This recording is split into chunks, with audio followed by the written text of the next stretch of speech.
Jesus.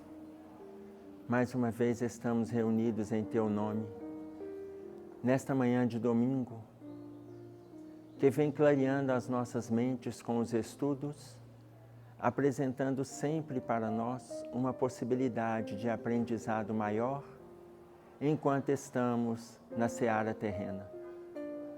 Agradecido, Senhor, pela condição que nos oferece,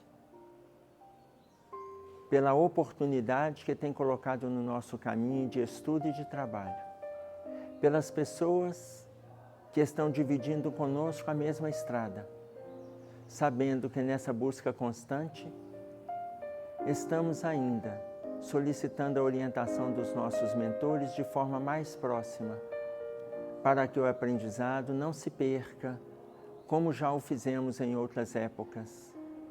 Porque donos da razão que somos, já tivemos oportunidades que deixamos para trás. Que os nossos mentores não desistam, que eles estejam fortalecidos, encontrando em nós o sentimento de bom ânimo, de crescimento e de luta. Que a Tua paz fique no nosso ambiente, que assim seja.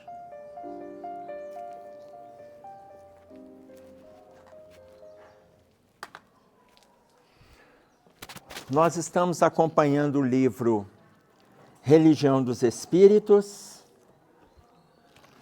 Hoje nós vamos trabalhar o capítulo 48, que se chama Suicídio. Suicídio. O que é suicídio? Hein? Tirar a vida. Suicídio.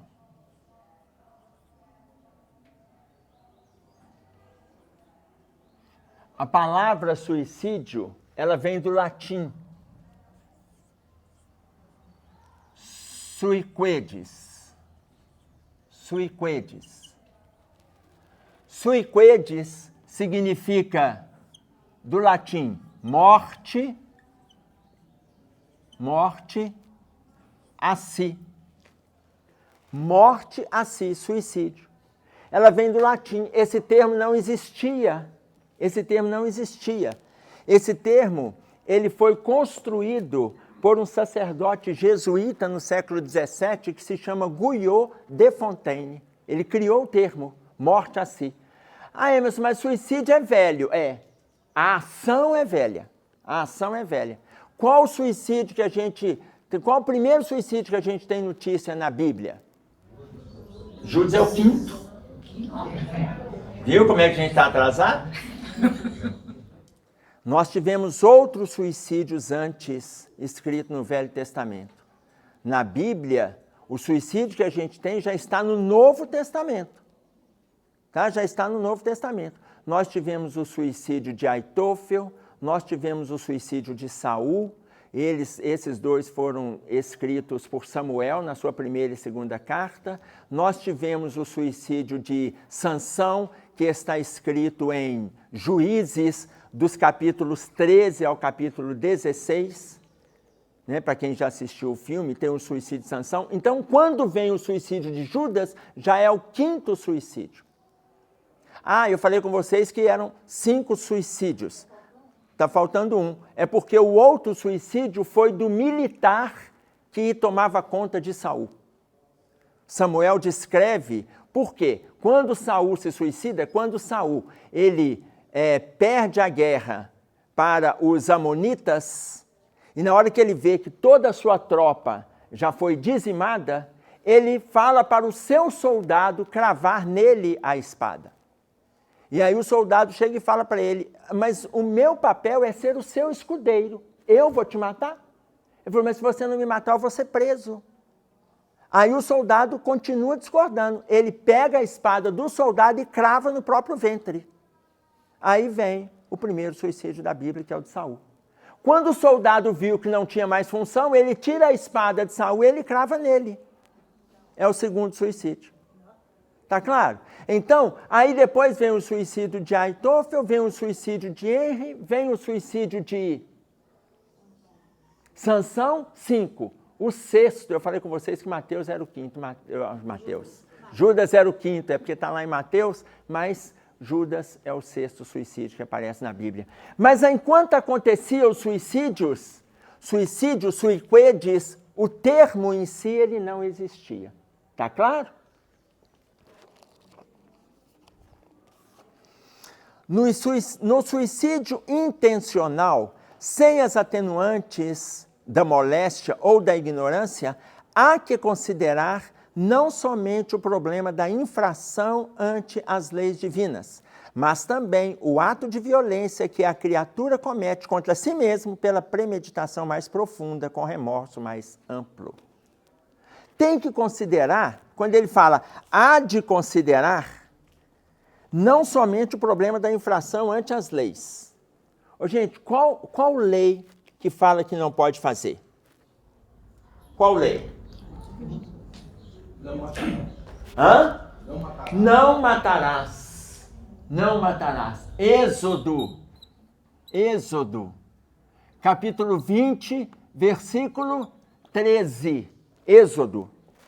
Não matarás, ele não está falando em relação a quê? Ele está falando para não matar. Pode ser em relação a você e em relação ao próximo, não matar. Está claro?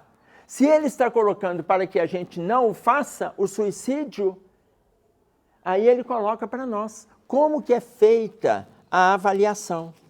Veja, há de considerar não somente o problema da infração ante as leis, mas também o ato de violência que a criatura comete contra si, pela premeditação mais profunda, com remorso mais amplo.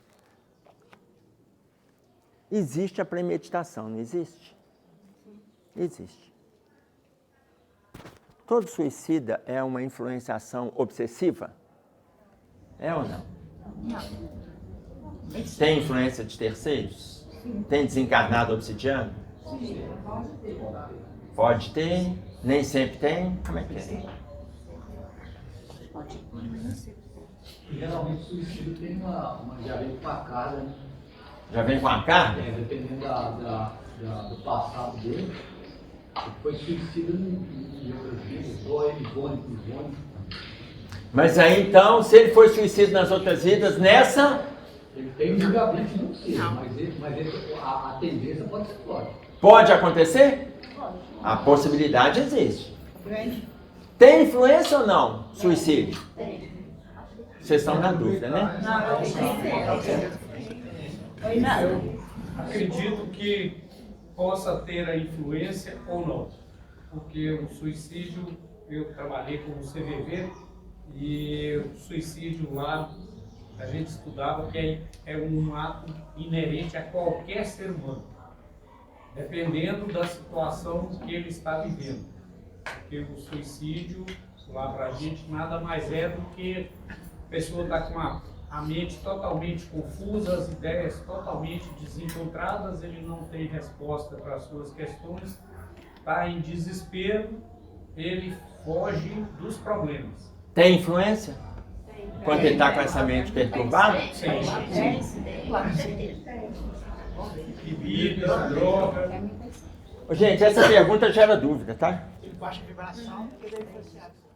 Vocês querem ver o tanto que gera dúvida? Aqui. Quem acha que tem influência de desencarnados, levanta a mão para mim. Ok, a maioria. Quem acha que não tem influência de desencarnados, levanta a mão para mim. Que não tem. Ok, a minoria. E aí veja, e tem gente que não acha nada. Que não levantou a mão não, porque não acha nada. Quando eu der a resposta, vai falar assim, era isso que eu pensei. E o pessoal de Minas adora, né? Olha bem, tem caso que não tem influência de desencarnado. Tá? Que não tem influência, mas quem coloca isso para nós de forma segura é André Luiz, no livro Missionários da Luz. Então, veja bem, no Missionários da Luz, no capítulo 11, se chama intercessão. Intercessão. Neste capítulo, ele coloca para nós assim,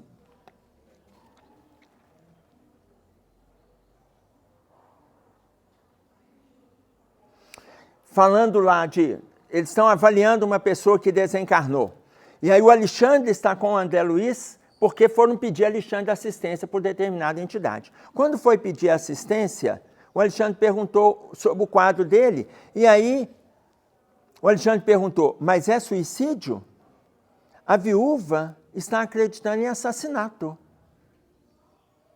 E aí a pessoa diz para Alexandre assim, entretanto, meditara por muito tempo o ato infeliz e no último dia fizera a aquisição de um revólver para o fim desejado. Alvejando a região do coração, atirou a arma a pequena distância depois de utilizá-la cautelosamente para evitar as impressões digitais e, desse modo, conseguira burlar a confiança dos familiares, fazendo supor que tivesse acontecido doloroso crime. Ele programou de tal maneira que, ainda que a bala estivesse no movimento, ele lançou a arma, quando ela foi encontrada não tinha impressão digital dele.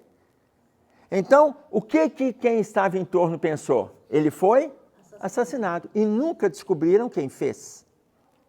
Tudo bem? Aí vem a colocação do André Luiz. Mas o visitador regional, como guarda desses sítios, ou seja, o espírito que toma conta daquela região,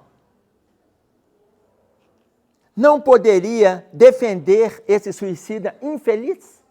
Ele não poderia ter trabalhado para proteger aquele suicida, para que ele não cometesse a atitude?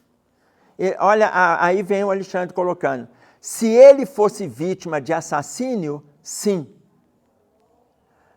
Porque está na condição real de vítima. O homem segrega determinadas correntes de força magnética suscetíveis de colocá-lo em contato com os missionários de auxílio. Se ele estivesse sendo assaltado, a espiritualidade, se não fosse o momento dele, ela faria uma intervenção para que não houvesse aquela desencarnação. Tudo bem? Mas, no suicídio previamente deliberado, que aí está colocando aqui, a pessoa atentou contra a própria vida. No suicídio previamente deliberado, sem a intromissão dos inimigos ocultos. Gente, isso aqui é significativo. Sem a intromissão dos inimigos ocultos, significa que não tinha obsessores. Não tinha. Programando, induzi-lo e ele vai fazer, não tinha. Ele já estava tão fixado de que essa era a saída para ele, os obsessores não precisavam ter nenhum trabalho com ele. Não tinha. Ele estava se auto... Ele já estava no processo auto-obsessivo, então não tinha desencarnado. Mas aí me vem uma dúvida. Quando diz assim, os espíritos influenciam nossa vida diária? E a pergunta é muito contundente quando ela diz assim, sim, muito mais do que imaginais.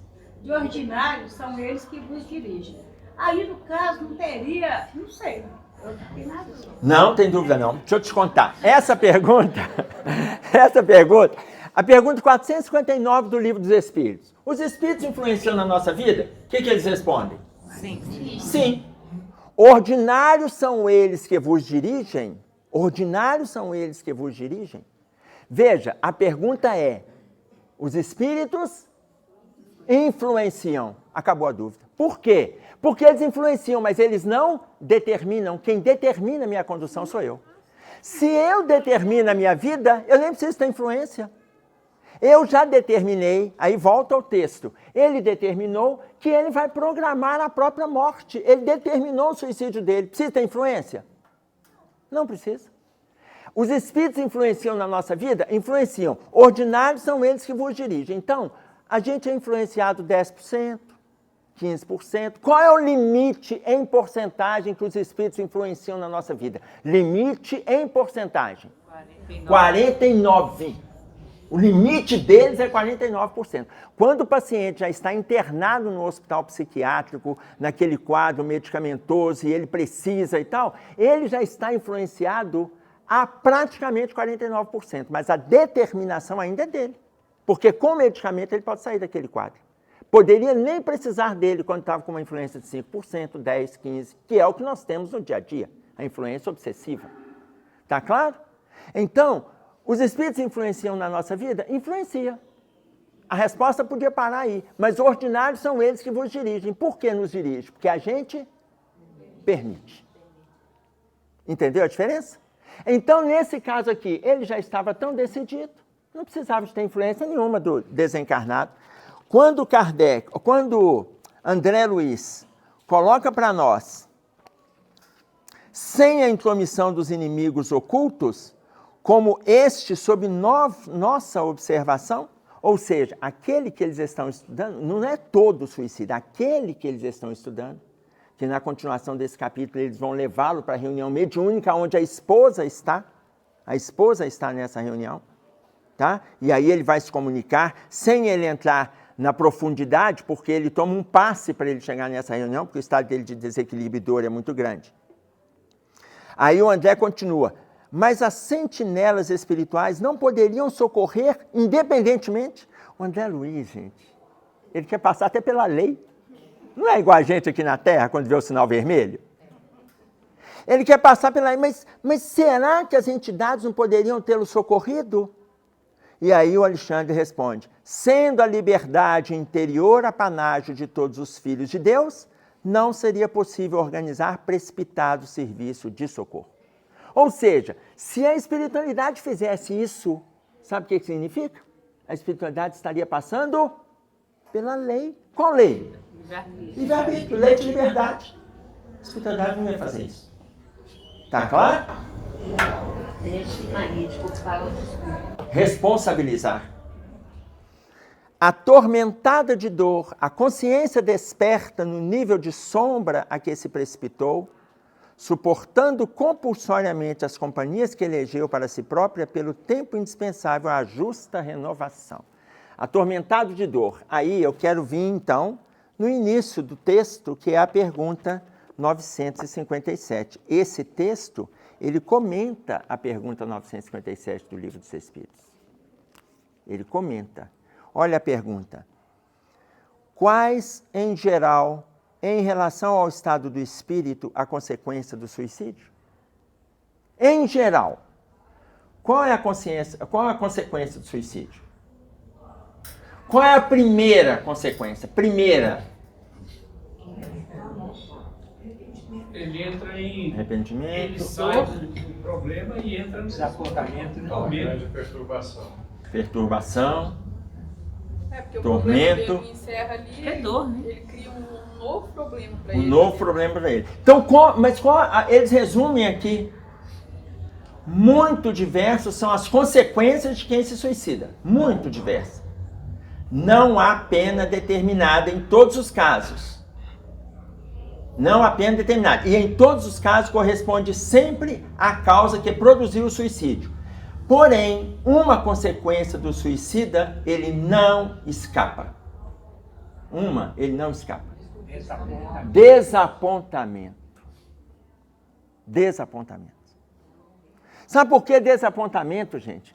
Porque quando a pessoa se suicida, na esmagadora maioria de tudo que a gente leu, Memórias de um Suicida, Loucura e Obsessão, Transtornos da Obsessão, tudo que a gente vai lendo a respeito, na maioria, a dor que eles carregam não é porque queriam morrer, é porque queriam matar a dor. O desapontamento é porque eles não mataram a dor e ainda agravaram a dor. Entenderam o tamanho do problema? A dor está agravada. Esse é o desapontamento. Eu não morri. E aí vem a dor inenarrável do engano que ele cometeu. Eu sinto também, os livros que eu já li sobre suicídios, no exato momento que eles cometem, eles se arrependem, só não tem jeito de voltar. Mas há um arrependimento daquele que puxa o gatilho, ou do que pula do alto do prédio, ele se arrepende no caminho. Mas depois de feito, né? Memória de um Suicida coloca isso. No átimo do segundo que ele aperta o gatilho ali, tá? Mas está feito. Tá certo? Oi. Para alguns casos pode haver atenuantes, Tem atenuante. porque eu pergunto, porque a gente está vendo aí um grande número de suicídio de crianças e adolescentes, né? Acho que por causa de vigilância dos pais, né? Então, assim, é triste perceber que eles não têm essa noção. Eles só querem também sair desse estado de dor que eles estão. No final do século XIX, início do século XX, o sociólogo Émile Durkheim, um sociólogo francês, ele escreveu um livro que se chama O Suicídio. O Suicídio. E ali, no estudo que ele faz sobre suicídio, das obras que a gente conhece sobre suicídio, o estudo que ele faz do lado sociológico, filosófico, religioso, é o que a gente encontra de mais completo, é esse livro Suicídio.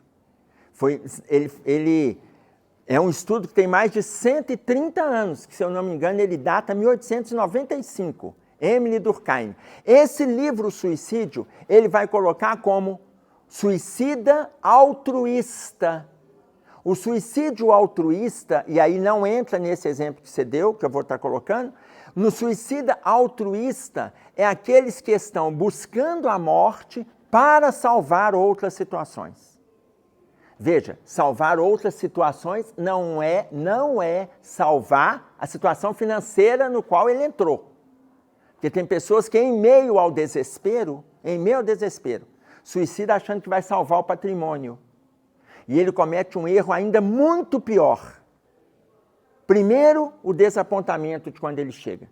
Segundo, a dor que ele provoca no núcleo familiar pelo desastre que ele proporcionou. E terceiro, e o mais grave, ele perde vínculo, na maioria das vezes, com essa família. Ele perde vínculo. A chance do suicida voltar no seu núcleo familiar, voltar como filho ou neto, bisneto, daquele mesmo núcleo familiar, que é o vínculo afetivo que ele construiu há séculos, a chance ela é remotíssima. Quem coloca isso para nós é a Ivone Pereira, no livro Memórias de um Suicida. E lá eles explicam por que é remota a possibilidade de volta. Por que é remota? Porque a dor que ele provocou para aquela família é tão grande que isso ultrapassa gerações. Então, aquela neta que ele poderia vir filho dela para se cuidar, quando ela engravida, ela começa a sentir mal-estar, daí a pouco vem o chamado aborto espontâneo. Era o vovô, que ela mal chegou a conhecer, mas a dor reina na família. E aí a Ivone coloca que perde vínculo com a família, perde vínculo.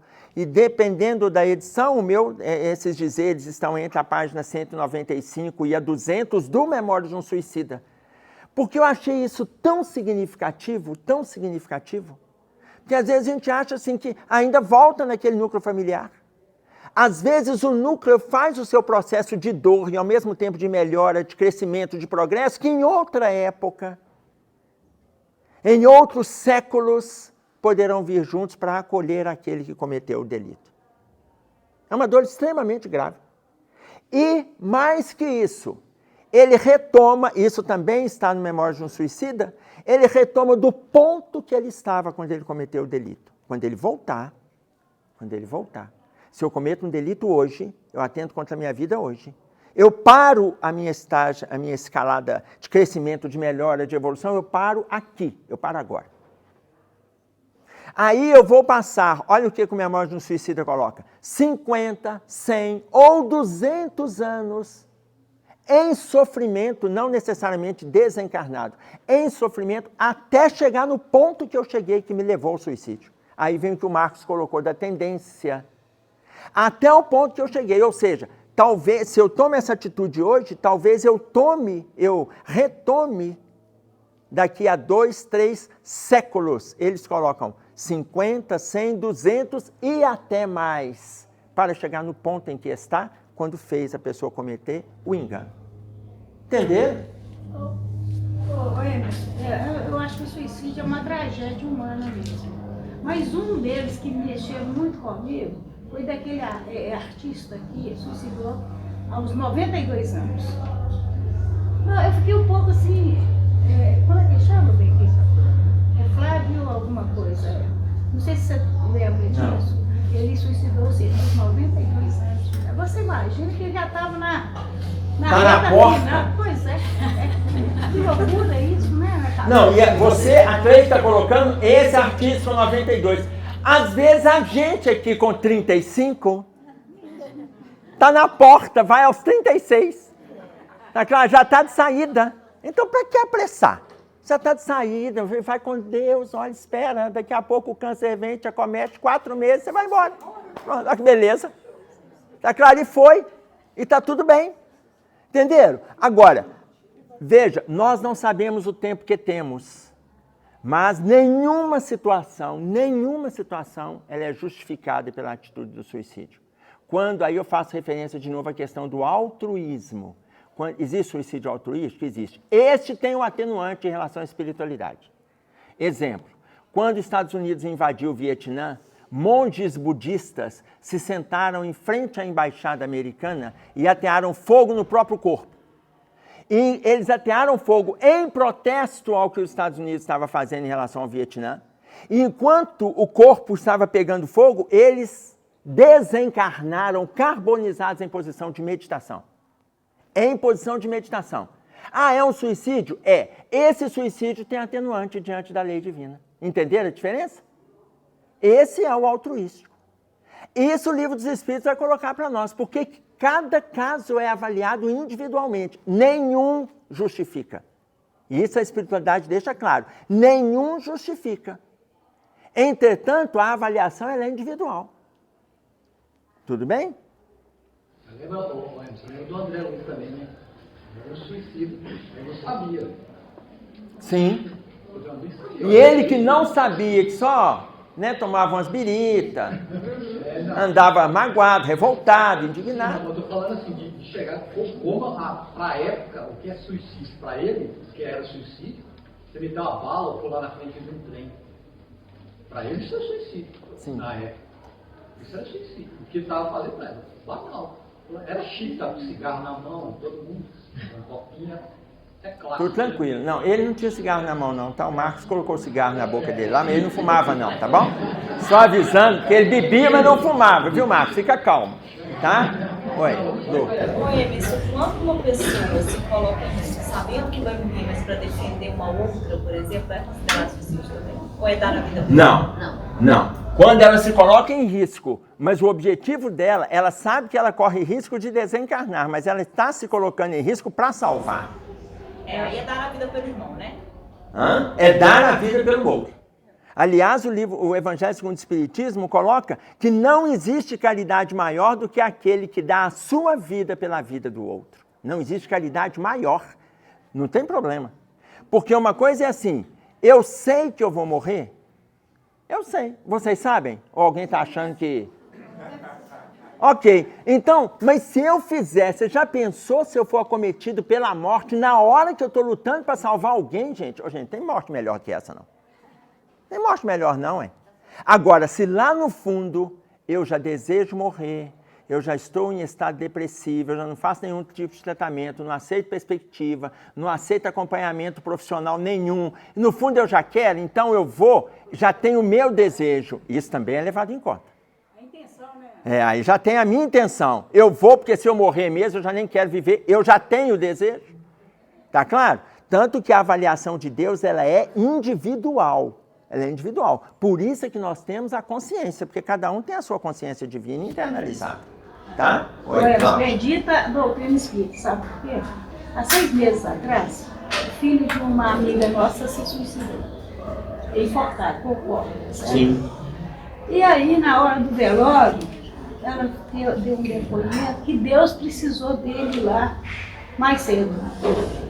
Então, assim, eu digo bendita doutrina espírita porque ela alivia. Isso, porque você imagina que nesse momento ela falou, eu sei do desespero, né? Mas que Deus precisou dele e chamou ele mais cedo.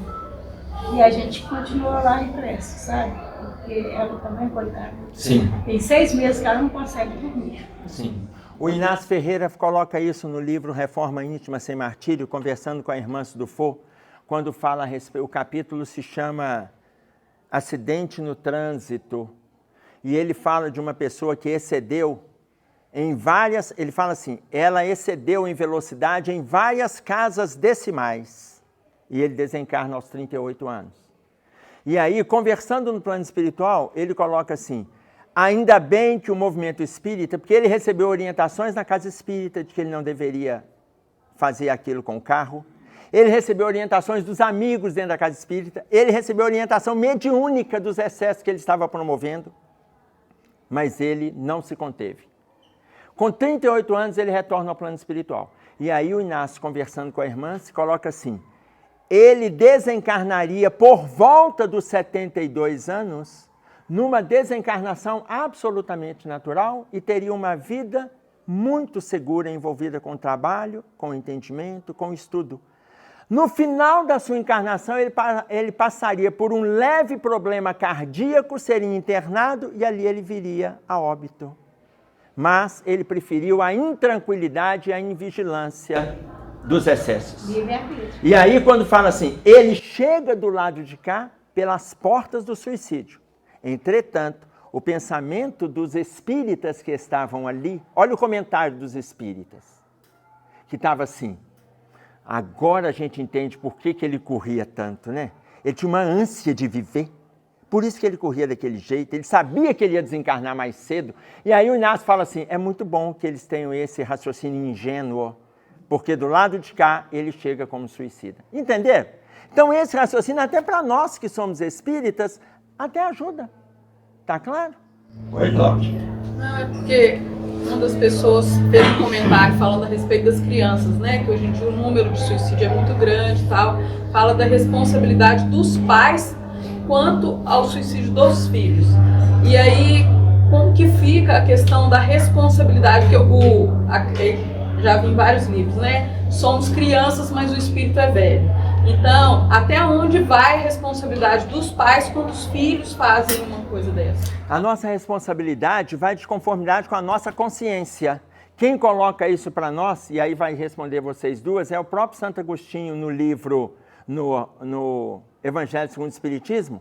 No capítulo 14, honrai vosso pai e vossa mãe. No item 9, a ingratidão dos filhos e os laços de família, Santo Agostinho coloca assim, se os pais fizeram de tudo pelos seus filhos para o bem-estar deles, se os pais fizeram, não tem de que se culparem. Não tem. Agora, olha a fala de Santo Agostinho. Independente da escolha que este filho fizer. Entenderam? Independente da escolha. Então, se fizeram de tudo, gente, não é fazer de tudo beneficiar. Os pais estão fazendo de tudo porque estão fazendo errado ainda. Por quê? Porque estão esquecendo a palavra mágica na educação que se chama não. Não estão colocando limite para os filhos. Aí os filhos entram com 6, 8, 13, 15 anos. Não tem limite. Não tem controle de horário, não tem controle de alimentação, não tem controle de escola, não tem controle de aparelho, nem de celular, nem de tablet, nem disso, nem de viagem. Vai facilitando tudo. Quando chega com 19 anos, eles estão numa vida regada a situações infrutíferas. E aí eles cometem o delito. Olha a responsabilidade dos pais. Nunca ensinaram limite. Nunca colocaram regra. Entendeu? Então, Santo Agostinho coloca, se os pais fizeram de tudo pelos filhos, se os pais fizeram de tudo, colocando regras. O que é certo, o que é certo, o que é errado, o que é errado, o que pode, pode, o que não pode, não pode. Gente, isso é do mundo. Porque se a gente não coloca regras para ele, se a gente não coloca, o mundo vai colocar. E passando por uma situação dessa, uma mãe chegou para mim, o filho dela, muito envolvido com droga, ela fez de tudo por ele, tudo. E no excesso da droga, eu falei com ela assim, ele saiu de uma internação, eles o internaram, quando ele era tão manipulador, 25 anos de idade, tão manipulador, um poder aquisitivo diferenciado, tá? Um poder alto, médio alto. Então, ele era tão manipulador que tudo que ele tinha, ele dispensava, mas ele não abria mão da droga e dos benefícios materiais. Forçosamente, os pais o internaram. Ficou 1 mês internado. Depois de ele ficar 30 dias internado, aí ele pediu a Bíblia, começou a ler, começou a estudar, conversava com os pacientes dentro do hospital, os médicos viram que ele estava melhorando, foi reduzindo a medicação, foi ajudando. Deram alta, 30 dias, alta. Chegou em casa, ele cumprimentou a irmã, cumprimentou os pais, satisfeito e tal. Foi na cozinha e pegou a faca. Pegou a faca, pegou a chave da sala e falou assim, olha, foi a primeira vez que vocês me internaram, mas é a última. Porque da próxima vez que eu for internado, eu vou fazer de novo. É só eu rezar, peço Bíblia, leio. Na hora que todo mundo achar que eu estou bom, eu vou sair. Só que quando eu sair, eu vou matar vocês dois. Só não vou matar a minha irmã. Pegou, voltou com a faca para a cozinha, pegou a chave, abriu o apartamento, foi embora. Foi para onde? E ele falou, estou indo para a serra, eu vou para o morro e eu volto para a droga. E aí essa mãe falava comigo chorando. Eu só queria, Emerson, que meu filho morresse. Eu queria que ele morresse. Eu não sei mais o que eu faço. Eu falei assim, vão tomar uma providência hoje. Ele estava com uma caminhonete e uma moto roubada na caminhonete. E ele tinha usado droga naquela véspera a noite toda. E eu falei assim, vão tomar uma providência hoje? Ela falou assim, qual providência? Eu falei, usa o meu telefone fixo do consultório. Seu filho vai sair que hora? Aí vai sair por volta de tal hora. Estava indo para o interior. Eu falei, liga para a Polícia Rodoviária Federal, fala que vai passar um carro assim, assim, assim. Pode usar o meu telefone fixo, que depois eles vão atrás, eu não tenho problema com isso. Usa o meu fixo. Fala qual carro, fala o que vai passar lá, e eles vão parar todas, fala a característica do carro, fala que tem uma moto roubada na carroceria, enfim. E ele vai ser preso. E aí a gente, pelo menos a gente tem mais um tempo de trégua. Ela falou assim, Emerson, eu não dou conta. Eu não dou conta. E ela chorava. E chorava, e chorava. Ela falava, se Deus pudesse levar o meu filho, eu resolveria o meu problema. Enfim, um ano depois, ela entra chorando. O Emerson, meu filho, suicidou. Ô, gente, o meu filho suicidou, atende os excessos todos que ele recebeu, atende a dor da mãe, mas atende também o desejo. Ela não aguentava mais viver aquela dor que ela vivia. Como que isso é avaliado? Deus sabe. Isso é um problema com Deus. Eu estou citando para vocês um quadro. Da mesma forma que Santo Agostinho coloca para nós lá. Se a consciência estiver tranquila, tem criança suicidando. Tem, gente, esse ano vai ser extremamente grave essa área. Extremamente grave. A espiritualidade está afirmando para nós aquilo que a Organização Mundial de Saúde está colocando. A espiritualidade coloca que de 2023 a 2026 nós teremos um acentuado grau de suicídio na Terra. A Organização Mundial de Saúde coloca entre 2023 e 2025. Então, nós teremos agravamento. O que a gente pode fazer? O que a gente tem para oferecer? Aí entra isso tudo que nós estamos fazendo aqui. Estudando, refletindo, tentando entender, lendo a respeito. O que a gente pode levar? Por quê? Porque esse risco existe. Agora, se a gente fez a nossa parte, a consciência, conforme coloca Santo Agostinho, a consciência é tranquila.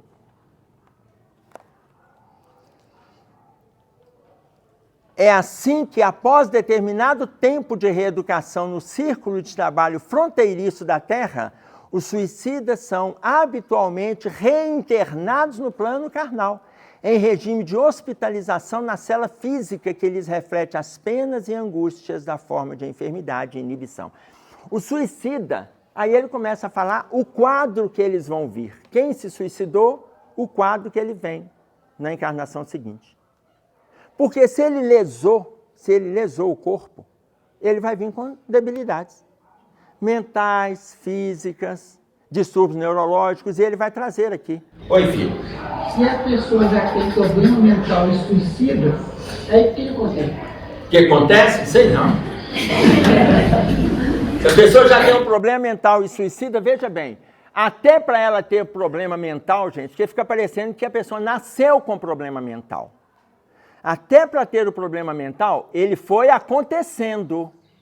E de forma escalonada, ele não se cuidou. Lá na frente entrou o ponto do desespero. E aí entra aquilo que a gente colocou no início. A pessoa que se suicida, ela não quer morrer, ela quer se libertar da dor. A não ser nesse caso que a gente leu do Premeditado, do Missionários da Luz.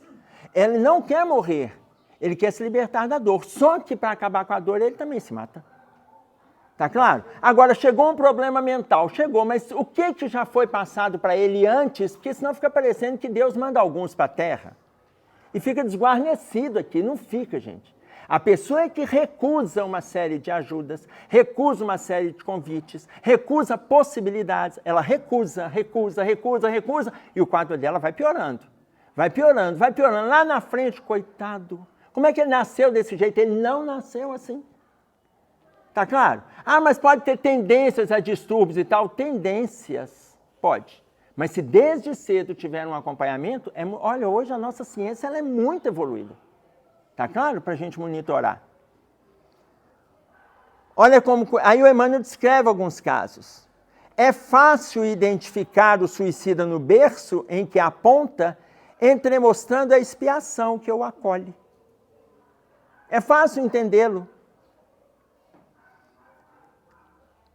Os que se envenenaram, conforme o tóxico que eles utilizaram, renasce trazendo afecções valvulares, problemas cardíacos, afecções valvulares, os achaques, ou seja, a doença do aparelho digestivo, as doenças do sangue, disfunções endócrinas, tanto quanto outros males de conhecimento obscuro. As pessoas que incendiaram o próprio corpo amargam as agruras da ictiose ou do pênfigo. Ictiose é aquela doença de pele que vai dando bolha, e as bolhas vão enchendo de água. E aquelas bolhas, aquela doença de pele, ela é extremamente dolorosa. Tá claro?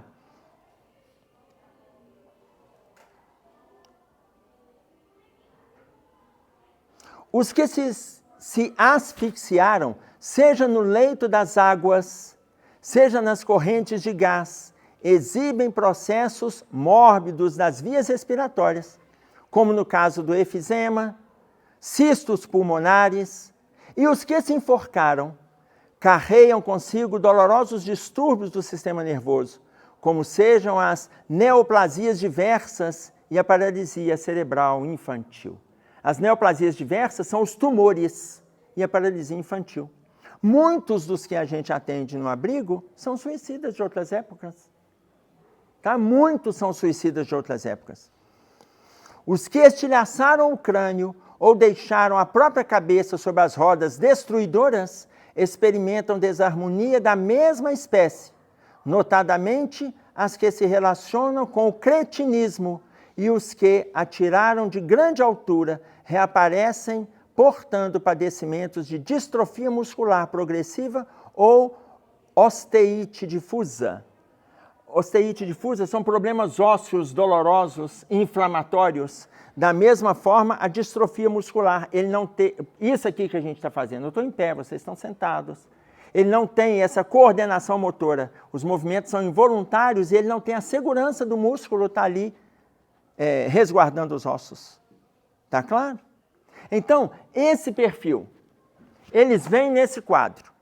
Esse aqui, alguns exemplos que ele cita. Tá? Que é fácil identificar em função do excesso. Vou pegar um exemplo. Uma senhora chega para o Chico, isso está no livro Chico de Francisco, o capítulo se chama Suicídio. Essa pessoa chega para o Chico e fala assim: Chico, meu filho, ele é cego, surdo, mudo e não tem os 2 braços. Mas aí, Chico, os médicos disseram que ele está com uma patologia nas pernas e terão que amputar as 2 pernas dele. Chico, o que eu faço? E aí o Chico disse para ela assim: o nosso orientador Emmanuel está nos dizendo que ele já é suicida há 10 encarnações seguidas. As últimas 10 encarnações que ele teve, ele se suicidou. E ele pediu, no momento de lucidez aqui no plano espiritual, ele pediu para ele ficar uma única encarnação inteira na vida, conforme a programação, para ele ganhar força para as encarnações seguintes. Ele pediu. Nós incluímos um adoecimento para ele ficar na cama. E aí o Chico dá essa orientação para essa senhora, facilitamos, aí ele fala, facilitamos a visão médica para que os médicos observem. E aí eles iriam amputar as pernas dele e ele ficar na cama. Ok. Essa é a história que está lá. Quando a gente olha, a gente não sabe a história. A gente não sabe. Aí quando a gente olha, a gente fala, gente, mas coitada dessa mãe. Os médicos ainda vai amputar as pernas, onde é que Deus está com a cabeça? Porque eu não sei se vocês já notaram, porque Deus peca. Vocês já notaram isso? Não, vocês nunca notaram? Depois eu conto os pecados de Deus para vocês. Então, Deus peca. Gente, onde que Deus fez? Como é que faz um negócio desse? Nós não conhecemos a história. Ele pediu para ficar numa encarnação inteira. Olha o histórico, 10 encarnações seguidas. Ok. Raul Teixeira trouxe uma outra informação para além do livro. Aí o Raul Teixeira, conversando com o Chico, Raul Teixeira nos confidencia, que aí ele coloca assim, o que acontecia é que aquela mãe não sabia e o Emmanuel não disse, mas o Chico nos disse que havia um grupo de espíritos que estavam programando levar esta pessoa até o alto de um precipício, porque ele ainda tinha as pernas, levar até o alto de um precipício e ele se atirar. E ele já sairia da vida pela 11ª vez pelas portas do suicídio. Quando a espiritualidade viu esses desencarnados que não querem, por ódio, não querem a melhora dele de forma nenhuma, a espiritualidade programou uma patologia nas pernas dele para atender o pedido dele no lapso de lucidez, que é o adoecimento, para ficar no corpo até o final da encarnação programada. Vocês estão entendendo o tanto que a nossa mente ela é muito limitada, gente, para nós entendermos a profundidade com que a espiritualidade traz para a gente. Oi, Valdemir. Desse mesmo livro, Memória Suicida, né, tem um caso lá de um judeu, né, que quando Jesus estava subindo o Calvário, ele cuspiu Jesus, apedrejou, parece que Jesus virou para ele e falou que eu te perdoo, né? Ele ficou pior. Depois, não sei se foi em vida ou depois ficou sabendo que Jesus era o Cristo, tinha 1.500 anos que ele estava suicidando. Ele já ia nascer agora, no livro, como excepcional, o único jeito dele parar essa saga, né? Por isso é que ele coloca, vindo na condição da paralisia cerebral, por quê? Porque ainda que haja desejo, ainda que haja, não tem ação. Não tem ação, porque é limitado, do jeito que nós estamos aqui, nós temos a ação. Do jeito que eles estão aqui, para além desta parede, não tem ação. A limitação ali não permite. Tá claro? Ou seja, vai passar a encarnação. Tá? Segundo tipo de suicídio, direto ou indireto, surgem as distonias orgânicas derivadas que correspondem às diversas calamidades congênitas, inclusive a mutilação, o câncer, a surdez, a mudez, a cegueira, a loucura, a reapresentarem terapêutica providencial na cura da alma. Tudo isso que aparece, muitas vezes a pessoa já tem. E aqui a gente já está colocando o suicídio, por exemplo, indireto. Um câncer de pulmão pode ser. Gente, essa pessoa nunca, nessa encarnação, ele nunca fumou. Você acredita? Acredito. Mas só que na encarnação passada, ele é que inventou o cigarro. Não fumou, não, inventou. Tá claro? Oi. Pode ser, ou em todas as encarnações aconteceu realmente. Não sei se eu expliquei direito. Não entendi. Por exemplo, você falou aí que várias coisas de coração, várias doenças, quer dizer que a pessoa pode ter se suicidado. Não, eu coloquei que, então, pode ser. Senão fica parecendo que todo quadro é porque foi um suicídio. Tá? Senão fica parecendo que todo quadro. Então, por exemplo, a pessoa pode não ter feito nada, voltando lá. Tem um câncer de pulmão? Tem. Nunca fumou, nunca excedeu com nada disso, muito. Só que no passado, ele já tem um envolvimento. O que o André Luiz coloca para a gente nesse livro Missionários da Luz, já em outro capítulo, que é o capítulo 13, intitulado Reencarnação. Quando a mulher está grávida, durante esse período de 9 meses, o espírito que está ali no ventre, que está sendo gerado, o corpo, que está trabalhando na geração do corpo, ele vai passando por uma revisão, 9 meses de revisão. Revisão de diversos séculos para trás. Não é uma revisão como é que foi a minha última encarnação, não. Uma revisão que ela é a velocidade com que ela vai aparecendo, e ele vai fazendo essa formação, a partir do encontro celular, e vem a formação depois do ovo, e depois do girino, depois a formação do tronco, depois dos membros. Enquanto isso está acontecendo, esses 9 meses, Ele está fazendo uma revisão mental de vários séculos e até milênios. Mas no livro... Ah, não. Falei milênios, mas... Deixa eu pegar o trechinho aqui. Você tem crédito, né? Eu tenho crédito?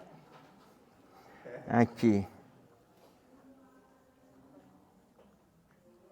É porque isso aqui é muito rico para a gente entender como que aparece a patologia.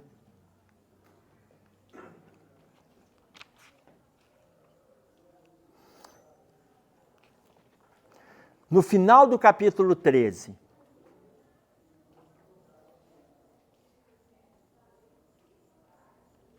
lembre-se de que os organismos mais perfeitos da Terra iniciam na ameba.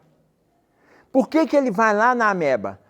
Assim, pois, ao regressar à esfera mais densa, quando a gente está para nascer, está preparando, como acontece com o Segismundo, porque aqui vai ser a reencarnação do Segismundo, é indispensável recapitular, atenção, todas as experiências vividas ao longo do drama do aperfeiçoamento, ainda que seja por dias e horas breves.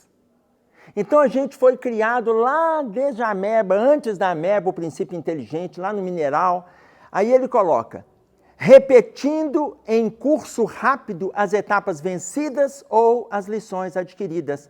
E estacionando, olha aí onde que chega a patologia, e estacionando na posição em que devemos prosseguir no aprendizado. Então, eu estou repetindo, por exemplo, milênios. 5.000 anos eu estou repetindo, 8.000 anos, minha mãe grávida, eu estou 8.000 anos passando em horas rápidas, minutos rápidos, o meu processo evolutivo. Na hora que chega, por exemplo, no ano de 1750, eu participei de vários duelos e eu tirei a vida de diversas pessoas com a espada no coração. Quando chega 1750, do meu processo de crescimento, eu paro na minha construção perispiritual. E ali eu construo em cima da minha dor o problema cardíaco que eu vou nascer com ele no ano 2000 e... Tá claro? 1963. Entenderam? Eu construo, eu paro o meu processo ali. Eu paro. Eu não tenho condição de construir tudo perfeito. Por isso é que a pessoa vem com a dificuldade perispiritual.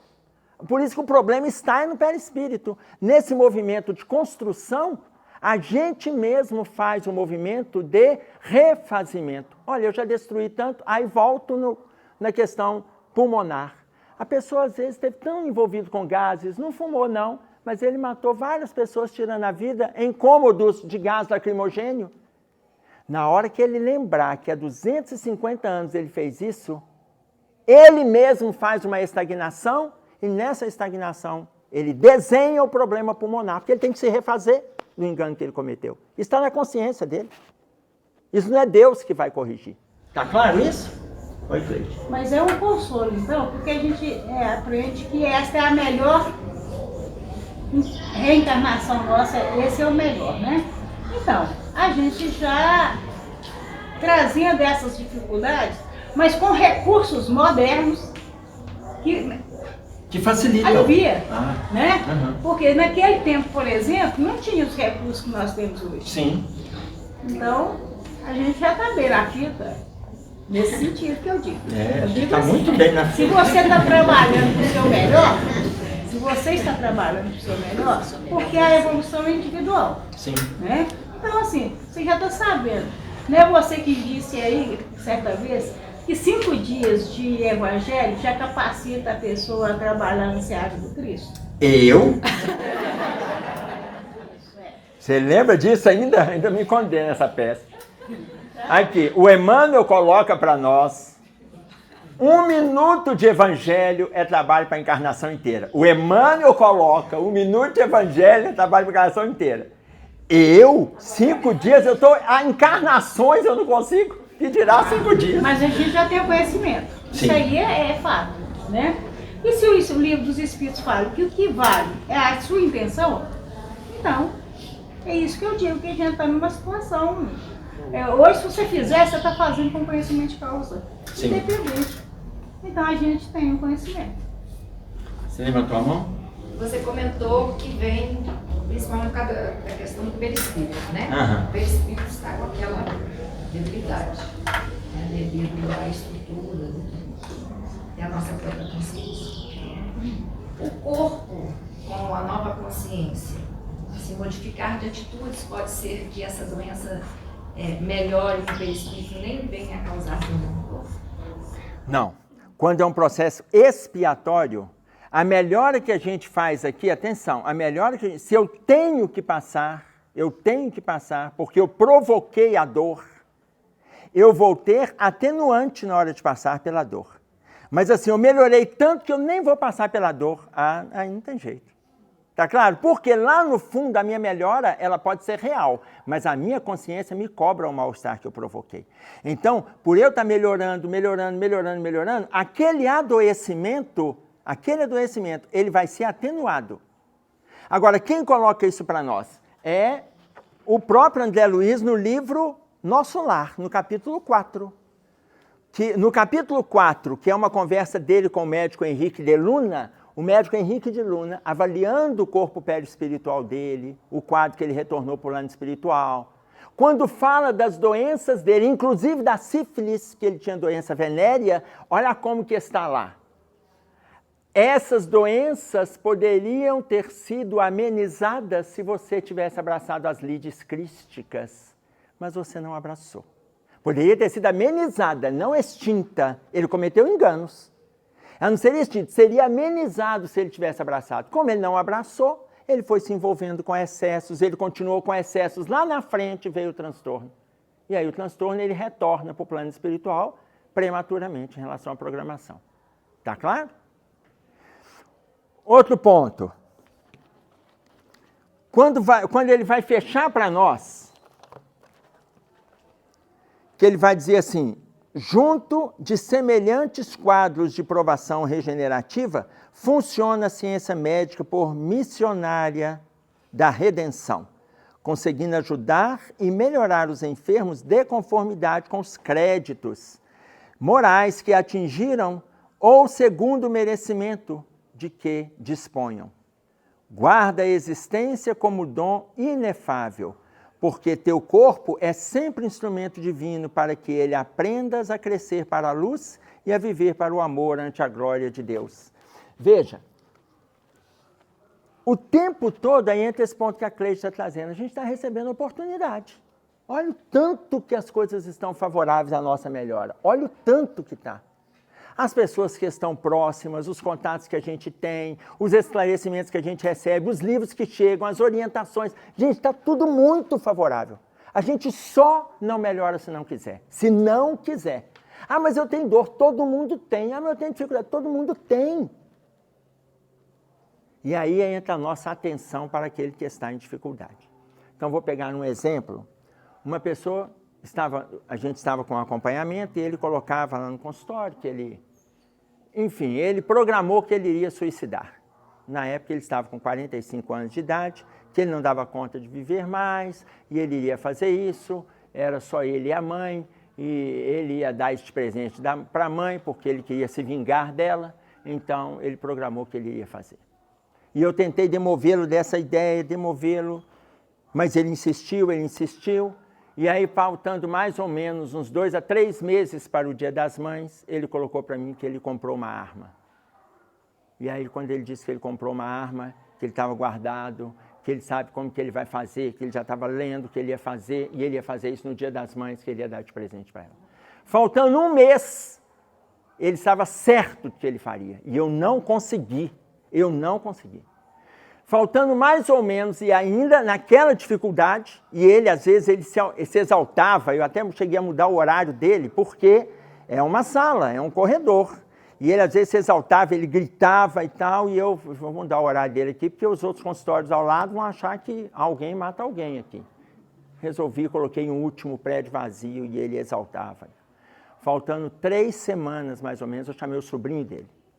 O sobrinho dele é psicólogo. Falei assim, meu filho, o seu tio, e o sobrinho me conhecia, ele vai se suicidar. Eu falei, Emerson, você fala sério, ele vai fazer, e ele vai dar esse presente para sua avó.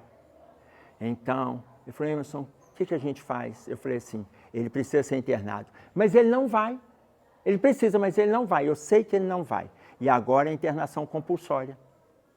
Ele falou assim, como? Eu falei, faz contato com o psiquiatra dele, que ele não estava nem tomando a medicação, e aí nós vamos programar.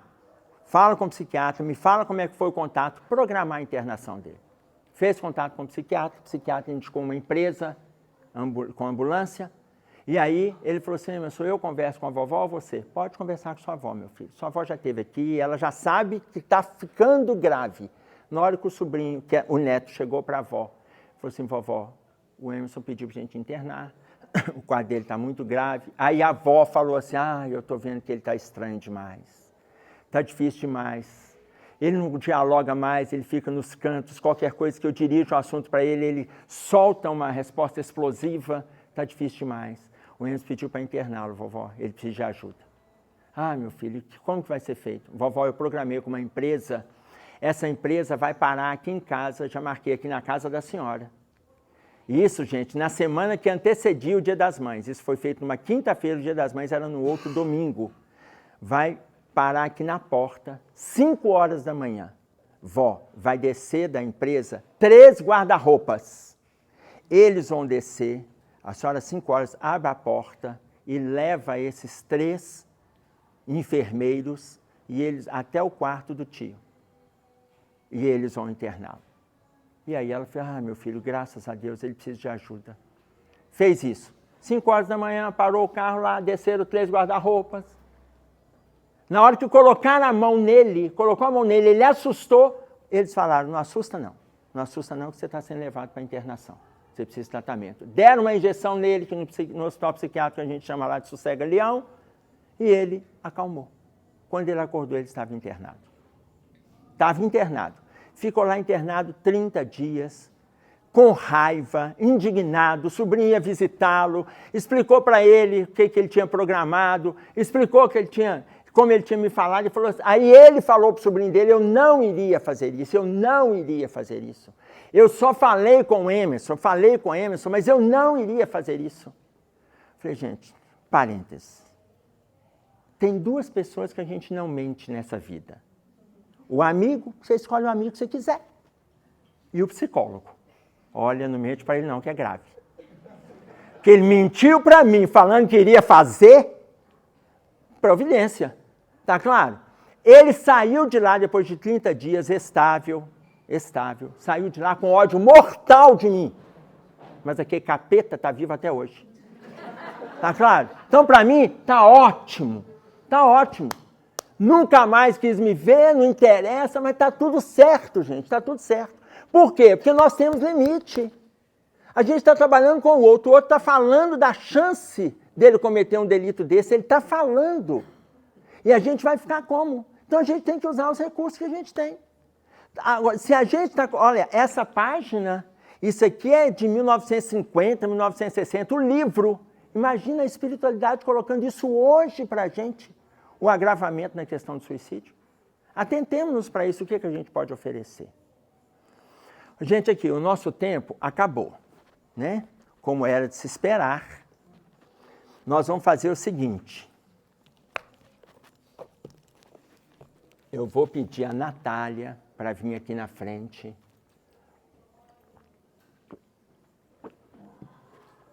Me fazer um favor. Aqui. Bom domingo, tomara que tenha valido. Eu espero que vocês não saiam depressivos, mas simplesmente reflexivos, tá claro? Mas não deixem de estudar. Eu fui trazendo várias informações, mas não se contentem com as informações, porque tudo que a gente trouxe é muito pouco em relação ao arcabouço doutrinário que nós temos aí de material. Combinamos? Um abraço a todos, fiquem com Deus. Vamos então fazer a nossa prece de encerramento antes da gente finalizar e ir para o passe, tá bom? Vamos elevar nosso pensamento e pedir a espiritualidade. Pai nosso que estais nos céus, santificado seja o vosso nome. Venha a nós o vosso reino. Seja feita a vossa vontade, assim na terra como nos céus. O pão nosso de cada dia nos dai hoje. Perdoai as nossas ofensas, assim como nós perdoamos a quem nos tem ofendido.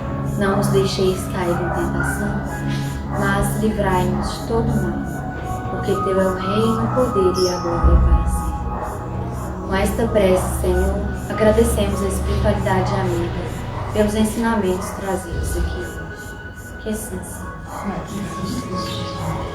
Obrigada.